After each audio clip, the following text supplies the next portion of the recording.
Hello guys, hope you all doing extremely well. In this video, I'm going to solve the problem of the day from Geeks for Geeks. Its name is Pit Magic and it is for date 5/13/2023. Let's get started. It is given here, given an integer array ARR of size and which contains only 1 and 0. Your task is to make the array perfect. And array is said to be perfect if for each I from 0 to n minus 1 ARR must be equal to ARR n minus 1 minus I is satisfied. Means from the starting index to the ending index. Element ARRI, that is let's say for 0 it will be left hand side will be ARR 0, and for 0 right hand side will be ARR n minus 1 minus 0, it will remain ARR n minus 1. Means in the left hand side it is the first element of the array, and in the right hand side it is the last element of the array. So first element must be equal to the last element, and for the second element, that is ARR1, it must be equal to ARR n minus 1 minus 1, that is ARR n minus 2, that is the second last element. So the second element from the starting must be equal to the second element from the end, and it is the property of palindrome. So basically it is talking about palindrome. For making a array perfect means making it a palindrome, and it is saying there, to make the array perfect, you are allowed to do the following operation. And what is that operation? In one operation, we can choose two different indexes I and j and set value of both ARRI and ARRJ to ARR XOR ARRJ. This is XOR symbol, bitwise XOR. Now, what is this XOR?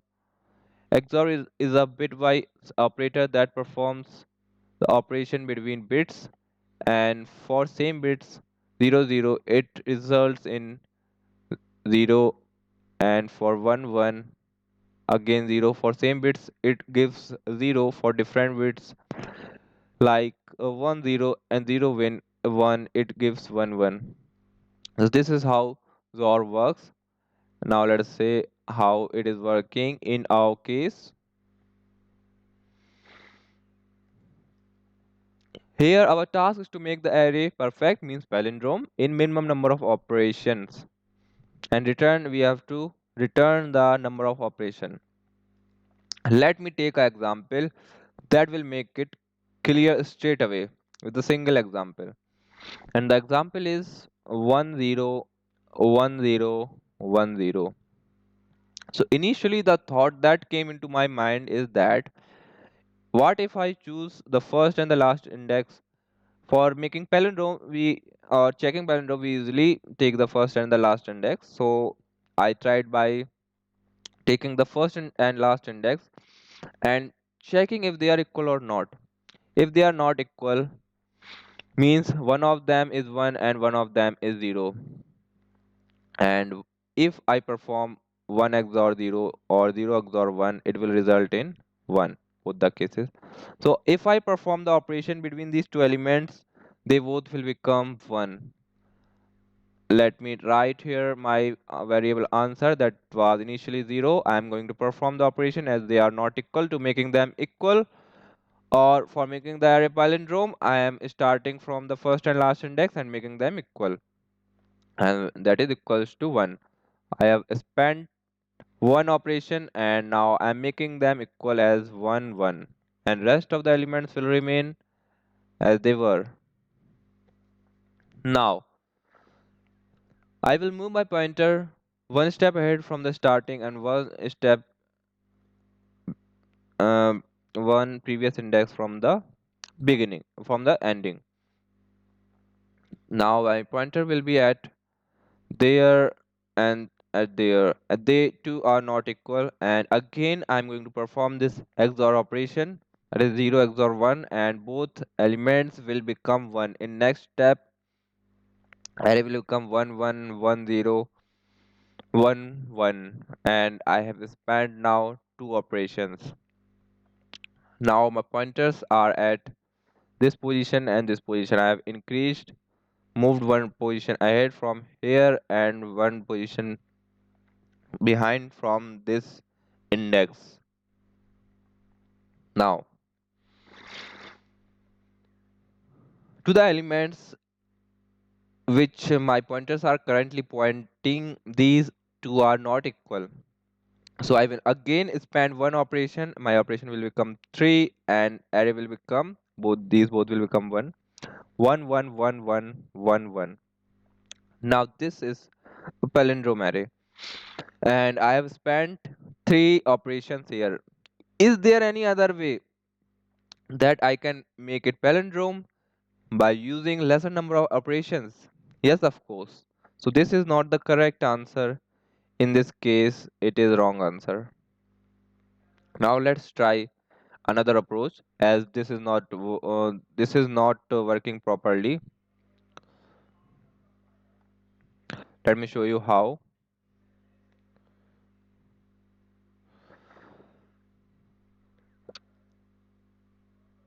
I am seeing that I can make these first and last as 1 1, or I can do one more thing. What if I choose this index and this index? In one operation, I will make these two elements, first two elements equal to the last two element. If I choose 1 and 1, XOR operation that will be used, 1 XOR 1, same elements are there, result will be 0. So it will become 0 0 1 0 1. No, it will become 0 0. Now these two starting elements and two ending elements are equal, and I've only spent one operation here. And for this, I have to perform another operation for this pair, and after performing one more operation, it will become 2, and my array will become 0 0 1 1 0 0. So this is a palindrome array, and I've used lesser number of operation than the previous method, and it is the correct answer in this case. And how can we code that? We can code it like we can count the indexes. We will start from starting and ending indexes. We will count the indexes for which indexes the elements at these indexes from starting and ending are not equal, but we will count them pairwise. We'll consider this as a pair and this as a pair, and we'll consider a single operation for each pair. So we'll count one by one, and at the end we'll return answer by 2, as we know that for each pair we can make them equal by performing only one operation. By taking the one of both array and performing XOR operation, these both will are going to become 0. But let's say the number of pairs here are even. No, they are odd. In that case, our answer will be answer by 2 plus 1. In other cases, when they are even, suppose one more pair was there, 1 0 or 0 1, answer will be 2. I hope you understood why I'm doing this answer by 2, because I am considering the different elements from starting and ending as a pair, because for a pair I can span one operation and make four elements equal. So the number of operations that are I'm going to need at the end will be answer by 2. If the number of pairs are even, if they are odd, then I have to add 1, because I have to separately perform the operation for this odd array. And I have coded it in the same way that I have explained. I have uh, I have maintained two pointers. One is at initially, one is pointing at the starting index, and the other one is pointing at the ending index. And this is my answer variable, which at last is going to hold the answer. And this is while loop. Through this while loop, I'm going to traverse the array, and I will continue till my I remains ahead of j. because if I becomes equal to or greater than j, means we are going to again scan the array after scanning each of the element for once. So we are not going to scan once again, we will scan all the elements for one time only. And I am increasing my answer if the array from the starting and from the ending, if they are not equal. And I am increasing my I and decreasing my j so that I can move ahead from starting, and I will move towards the start from ending. And at the end I am doing here answer by 2, as we know that we have to return the half of the answer as half of the number of pairs, because we are going to need only the half number of pairs as operations. And in the case of odd, this answer modulo 2 will become 1 and we will add 1. If in the case of even, this modulo will remain 0 and we are going to only return answer divided by 2. This is the simple code for this simple problem. Now let's try to run it.